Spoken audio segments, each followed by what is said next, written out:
मैं 8 महीने की प्रेग्नेंट थी और अपनी डिलीवरी के लिए अपने मायके गई थी। माँ ने मुझे फोन पर बताया, घर के पीछे की तरफ जो खाली जमीन थी ना, वहां पर एक नया कमरा बनवा लिया है। इतने सालों के बाद जैसे ही अपने घर में कदम रखा, कुछ अलग सा लगा। माँ, ये घर के पीछे की तरफ नया कमरा बनवाने की क्या जरूरत थी? अरे बेटा, घर के पीछे दूर दूर तक खाली जमीन है। तेरे पापा को कई दिनों से लग रहा था कि यहाँ पर एक कमरा बनवा लेंगे तो ताजा हवा मिल जाया करेगी। अब तो ये सब छोड़ और चल जल्दी से दूध पी ले। माँ, मैं थोड़ी देर में पी लूंगी, आप सो जाओ। मैंने दूध का गिलास उठाकर उस खिड़की में रख दिया। पता नहीं कब आंख लग गई। अचानक से खिड़की के पल्लों के खड़कने की तेज आवाज आई। दूध का गिलास धड़ाम से जमीन पर आ गिरा। जमीन पर गिरते ही दूध का रंग लाल हो चुका था। मैंने खिड़की से झांक कर बाहर देखा। अंधेरा था। उस अंधेरे की तरफ से कुछ आवाजें आ रही थी, जैसे छोटे बच्चे आपस में खिलखिलाकर मस्ती कर रहे हो।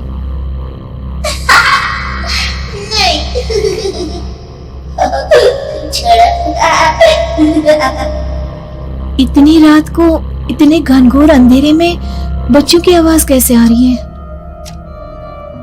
घड़ी में वक्त देखा तो ठीक 12 बजे थे। देखकर मैं सन्न रह गई। बुरी आत्मा और भूतों की कई कहानियां मैं सुन चुकी थी। वक्त भी कुछ ऐसा ही था। ऊपर से मैं प्रेग्नेंट। सुना था कि ऐसे वक्त में अक्सर बुरी आत्माएं औरतों का पीछा करती है, तो क्या मेरे पीछे भी? पसीने से तरबतर बड़ी मुश्किल से, जैसे कांपते हाथों से मैंने उस खिड़की को बंद किया।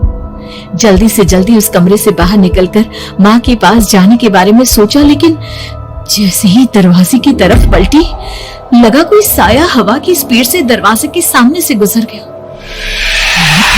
मेरे गले में अटक कर रह गई। मैं जोर से चीख कर माँ को बुलाना चाहती थी, लेकिन वो आवाज खुद मेरे कानों तक नहीं पहुंच पा रही थी। तो माँ तक कैसे पहुंचती? खिड़की के पल्ले एक बार फिर तेज हवा के झोंके से धड़ाम करके खुल गया और पूरी ताकत से मैं चीख पड़ी। जानती थी आवाज सुनकर कुछ ही सेकंड में माँ वहां पहुंच जाएगी, लेकिन ऐसा कुछ हुआ ही नहीं। मेरा कलेजा डर के मारे फटा जा रहा था। आखिर माँ ने मेरी आवाज क्यों नहीं सुनी? इतनी गहरी नींद में तो माँ कभी नहीं सोती। ठीक पीछे खुली हुई वो खिड़की। मुझ में इतनी ताकत नहीं बची थी कि मैं पलटकर उस तरफ देख भी सकूं। हवा का एक सनसनाता हुआ झोंका उसी वक्त मेरे कानों से आकर टकराया। लगा जैसे किसी ने दबी हुई आवाज में धीरे से मुझसे कहा, चली जाओ यहां से। और एक बार फिर ताकत लगाकर जोर से चीखने की कोशिश की, माँ! मेरी आवाज उस कमरे की दीवारों से टकराकर वापस मुझे ही सुनाई दे रही थी। जितनी ताकत के साथ मैंने चीखने की कोशिश की थी, कुछ ही देर बाद इससे कहीं ज्यादा तेज और दर्दनाक चीख मुझे सुनाई देने लगी। ये आवाज ठीक मेरे पीछे खिड़की से आ रही थी। वो आवाज मेरे कानों में पिघलते हुए लोहे की तरह गिर रही थी। उन आवाजों में हैवानियत थी। वो आवाजें किसी इंसान की नहीं है, इतना मैं समझ चुकी थी। कांप रहे हाथों से मैंने अंधेरे में कुछ ढूंढने की कोशिश की। तभी अचानक मेरा हाथ बेड पर रखी टॉर्च पर पड़ा।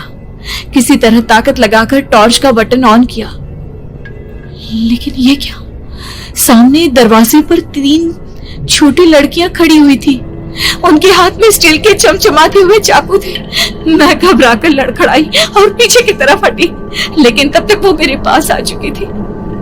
उनकी गर्दन टेढ़ी थी और उनके हाथों के वो चाकू मेरे पेट को निशाना बनाने को तैयार। मैं जोर से चीखी, नहीं, छोड़ दो मेरे बच्चे को, मत मारो। सोनाली, सोनाली, क्या हुआ बेटा? तू इतनी डरी हुई क्यों है? उठ बेटा, क्या हुआ? हड़बड़ाकर मैंने अपनी आंखें खोली। देखा तो दिन निकल आया था। माँ मुझे जगा रही थी। मेरा चेहरा पूरा पसीने से लथपथ था। क्या हुआ बेटा? तुमने कोई बुरा सपना देखा क्या? मैं अभी तक अपने पूरे होश में नहीं थी। वो मेरे बच्चे को मार देगी, मेरे बच्चे को। मैंने घबराकर अपने पेट को छुआ। सब कुछ ठीक था। और वो दूध जो रात को यहाँ पर गिर गया था, उसका रंग लाल हो गया था। माँ ने हंसते हुए दूध का गिलास मुझे दिखाया। तुमने दूध पिया ही नहीं, पूरा का पूरा ऐसे ही रखा हुआ है। तुमसे कहा था ना सोनाली, सेहत के लिए लापरवाही ठीक नहीं बेटा। लेकिन मैंने तो सब कुछ अपनी खुली आंखों से देखा था। ये सपना कैसे हो सकता है?